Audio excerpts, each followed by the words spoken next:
All right, this just into the newsroom. CENTCOM says that U.S. forces right now are conducting a fresh wave of strikes targeting Iran's regime for a fifth straight night. Let's bring in Lucas Tomlinson. He's tracking it all in Tel Aviv. What can you tell us, Lucas?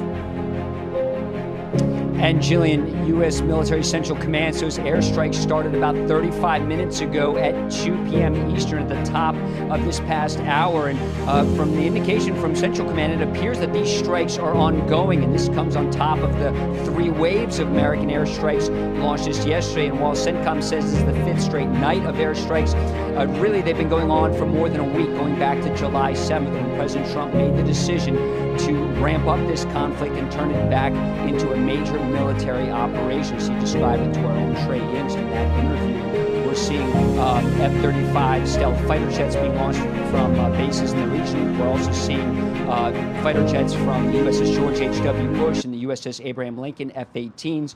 You also have F-35s aboard Lincoln.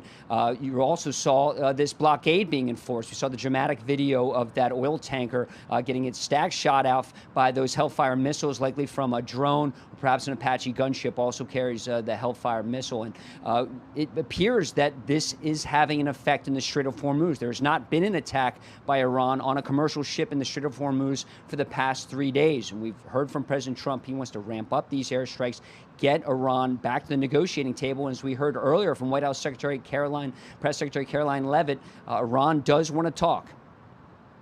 They have expressed they still want to make a deal to the president. We're talking to them, but again, the president is not going to allow them to fire on ships in the Strait without paying a consequence for that. And I think just one more point, I think throughout this entire endeavor, the president has proved not just to Iran, but to the entire world that we can hit Iran anytime, anywhere, any place, and their ability to defend themselves has been essentially wiped out.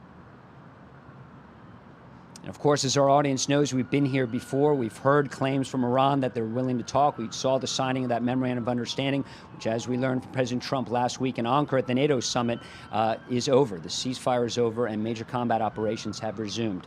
Guys? All right, Lucas Tomlinson in Tel Aviv tonight for us. Thank you, John. Be sure to like and subscribe for all the Fox News latest on YouTube and catch full shows streaming now on Fox.